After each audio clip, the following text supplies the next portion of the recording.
আসসালামু আলাইকুম। আমি মানহা। মানুষের জীবনে এমন অনেক ঘটনা থাকে যা মনে পড়লে মেরুদণ্ড দিয়ে বয়ে যায় হিমেল হাওয়া। আজকে আপনাদের সাথে যে ঘটনাটি শেয়ার করব তা মনে পড়লে আজও আমি আটকে উঠি। আমার বাবারা দুই ভাই। ঘটনাটা যখন সূত্রপাত তখন আমার বাবার বিয়ে হয়নি। আমার বড় চাচ্চুর তখন নতুন নতুন বিয়ে হয়েছে।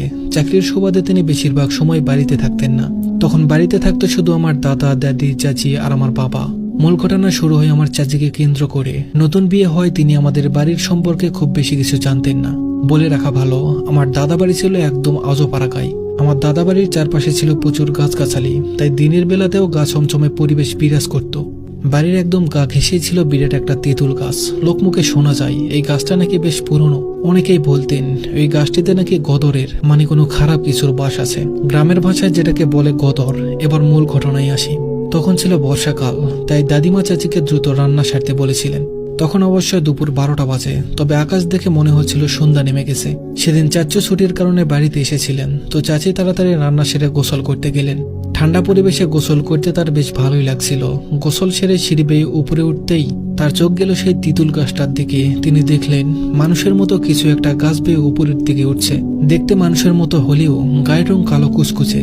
চাচি কিছু না ভেবেই সেটির দিকে পাথর ছুঁড়ে মারলেন। সাথে সাথে সেটি চাচির দিকে ফিরে তাকালো। চাচির ভাষ্য মতে সেটি দেখতে মানুষের মতো হলেও মুখ ছিল কুকুরের মতো, তবে দাঁতগুলো ছিল খুব তীক্ষ্ণ। চোখটা ছিল লাল টকটকে, যেন চোখের মধ্যে অগ্নি শিখে চলছে। মুখ থেকে লালা ঝরছিল। এই দৃশ্য দেখে চাচি ভয় জমে গেলেন। সেই দানবটার দিকে পাথর মারার কারণে সেটি রাগে গজগজ করছিল। মুহূর্তের মধ্যেই সেটি চাচির দিকে ছুটে আসতে লাগলো। চাচি তখন এক চুল পরিমাণ নড়তে পারছিল না, কিন্তু সেটা চাচির একটু কাছে আসতেই অদৃশ্য হয়ে গেল। চাচি বুঝতে পারলেন তার হাতে থাকা তাবিজটির জন্যই তিনি প্রাণে বেঁচে গেলেন। এরপর তিনি ভয়ে ভয়ে বাড়ি ফিরলেন। তবে ঘটনা কিন্তু এখানেই শেষ না। সন্ধ্যার দিকে চাচির মনে পড়ে যে ছাদ থেকে কাপড় চোপড় আনা হয়নি। তখন মাগরিবের আজানের আর মাত্র কিছুক্ষণ বাকি ছিল। দাদি তখন উজু করছিলেন। চাচি বলেন তখন তিনি নিজের হুঁশেই ছিলেন না। তিনি কাউকে কিছু না বলে চুল খোলা রেখে ছাদে চলে গেলেন। ছাদে ওঠা মাত্রই তিনি কিছু একটার গোগানির শব্দ পাচ্ছিলেন। তিনি ভয়ে ভয়ে ছাদের দরজা খুললেন। কাপড় চোপড় নিয়ে ভেতরে আসতে যাবেন, তখন তার চোখ গেল তেঁতুল গাছের দিকে। তার সমগ্র শরীর কাঁপুনি দিয়ে উঠল। সেই দানবাকৃতির প্রাণীটি তার থেকে কয়েক হাত সামনে দাঁড়িয়ে আছে। তিনি প্রচন্ড ভয়ে চিৎকার দিয়ে অজ্ঞান হয়ে গেলেন। চিৎকার শুনে আমার দাদি এবং চাচু ছাদে দৌড়ে গেলেন। চাচিকে তারা ছাদে অচেতন অবস্থায় পেলেন। তারা চাচিকে দ্রুত নিচে নিয়ে এলেন এবং মসজিদের এক হুজুরকে ডেকে আনলেন।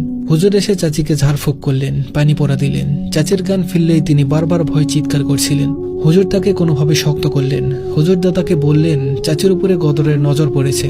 চাচি সেবারের মতো বেঁচে গেলেন।